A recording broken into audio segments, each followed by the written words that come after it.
Morning student.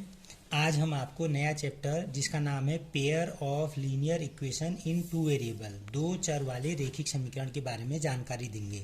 तो बच्चों ध्यान से सुनना। पहले तो ये जो चैप्टर का नाम है ना, इसकी मीनिंग समझ में आनी चाहिए, उसके बाद चैप्टर में आगे बढ़ेंगे। ठीक, तो सबसे पहले मैं क्या कहता हूँ, linear equation in two variable. तो सबसे पहले डेफिनेशन लीनियर इक्वेशन किसे कहेंगे, लीनियर इक्वेशन किसे कहते हैं, और उसके बाद उसमें टू वेरिएबल क्यों आया। ठीक, तो देखो मैंने पहले भी आपको बता रखा है कि ये जो वेरिएबल होते हैं जिनकी वैल्यू बदलते रहती है उनको वेरिएबल कहते हैं। तो जैसे देखो मैंने यहाँ पे कोई लिख दिया एक equation 3x minus 4y equal to मान लो 15 लिख दिया, ये मैंने अपने मन से लिख दी। ठीक है, तो बेटा देखो ध्यान से देखना, ये 3, 4 और ये 15 तो हो गए कांस्टेंट टर्म। ठीक, और ये जो स्मॉल अल्फ़ाबेट्स हैं ये एक्स वाई, ये हो गए आपके वेरिएबल। ठीक, तो देखो ये इसमें जो वेरिएबल हैं ये दो अलग अलग टाइप के हैं और इनकी मैक्सिमम पावर जो है 1 है।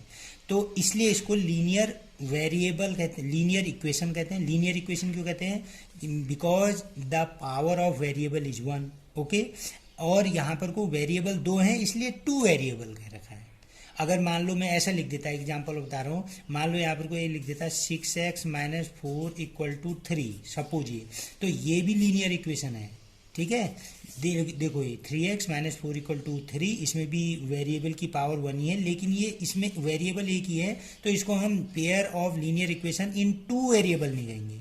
इसमें एक ही वेरिएबल है तो इसको कहेंगे linear equation in one variable.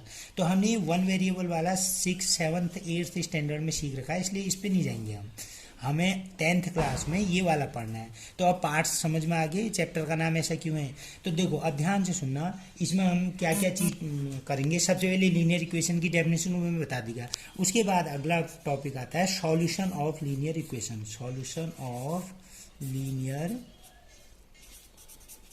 Equations. ठीक है, अब सबसे पहले सॉल्यूशन का मीनिंग क्या होता है। देखो ध्यान से देखना, मैं आपको एग्जांपल बता रहा हूँ। सॉल्यूशन का मतलब होता है जब इसमें मैंने लीनियर इक्वेशंस कहा है तो इसमें दो इक्वेशन जरूर आएंगी। हाँ, जैसे एक मैंने अगली लिख दी अपने मन से, x plus 2y equal to 5, मैंने जो बनाया वो लिख दिया। ठीक है, तो बेटा मैंने कहा कि इक्वेशन 1 और 3 का सॉल्यूशन बताओ।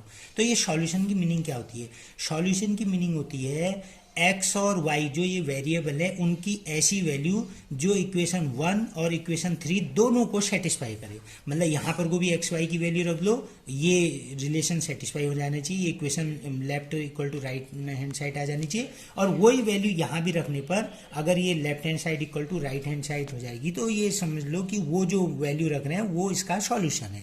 तो सॉल्यूशन का मतलब समझ में आया ना। ठीक है, तो अब देखो इस पूरे चैप्टर में ऑल ओवर क्या है, ध्यान से सुनना, मैं बता रहा हूँ। सॉल्यूशन ऑफ लीनियर इक्वेशन है, फिर हमारे मैथमेटिक्स ने सोचा कि सॉल्यूशन कितने तरीके से हो सकता है, तो इसकी दो मेथड हैं।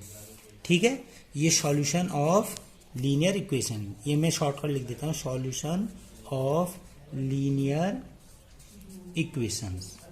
ठीक है, इक्वेशंस, इसके दो मेथड हैं। एक है ग्राफिकल मेथड, कौन सी वाली, ग्राफिकल मेथड है। ठीक है, ग्राफिकल मतलब ग्राफी विधि जिसे कहते हैं हिंदी में। ठीक है, ग्राफीय विधि। और दूसरी वाली है एल्जेब्रिक मेथड, दूसरी है एल्जेब्रिक मेथड, एल्जेब्रिक मेथड, इसको कहते हैं हिंदी में बीज गणितीय विधि। ठीक है, बीज गणितीय विधि। तो किसी भी जो हमें टू वेरिएबल्स वाली लीनियर इक्वेशन दिए होंगे दो, उनको सॉल्व करने की दो मेथड है, एक ग्राफिकल मेथड है, दूसरी एल्जेब्रिक मेथड। फिर हमारे मैथमेटिक्स ने रिसर्च किया तो इस एल्जेब्रिक मेथड में भी 3 वैरायटी दी उन्होंने। ठीक है, एक सबसे पहले दी सब्स्टिट्यूशन, सब्स्टिट्यूशन मेथड,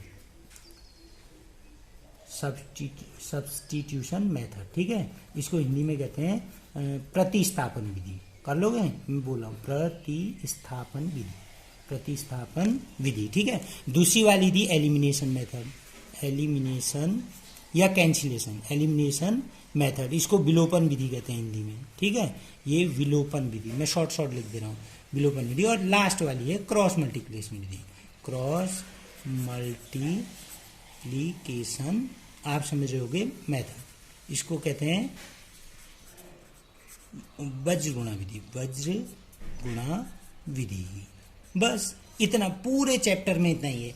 पहले आपको डेफिनेशन पता होनी चाहिए, फिर सॉल्यूशन ऑफ लीनियर इक्वेशन। तो सॉल्यूशन का मतलब पता होना चाहिए, मैंने बता ही दिया है। सॉल्यूशन का मतलब होता है वेरिएबल के ऐसी वैल्यूज जो दोनों दी गई इक्वेशंस को सेटिस्फाई करे, उनको सॉल्यूशन कहते हैं। तो सॉल्यूशन कितने तरीके का हो सकता है? दो तरीके का, एक ग्राफिकल मेथड से हो सकता है, एक एल्जेब्रिक मेथड। और एल्जेब्रिक मेथड को भी हमने आगे को थोड़ा सा और डिस्कस किया, तो इसमें तीन मेथड आई। एक सब्स्टिट्यूशन मेथड जिसे प्रतिस्थापन विधि कहते हैं, दूसरी एलिमिनेशन या कैंसिलेशन मेथड जिसे विलोपन विधि कहते हैं, और तीसरी वाली क्रॉस मल्टीप्लिकेशन मेथड जिसको वज्र गुणा विधि कहते हैं। तो अगर आप ध्यान से इसको समझो, उसके बाद में कल आपको ये ग्राफिकल मेथड के बारे में और इनके बारे में बताऊंगा, ठीक है। अब इससे भी पहले देखो, ये सारी मेथडें तभी लगेंगी जब सॉल्यूशन पॉसिबल होगा ना।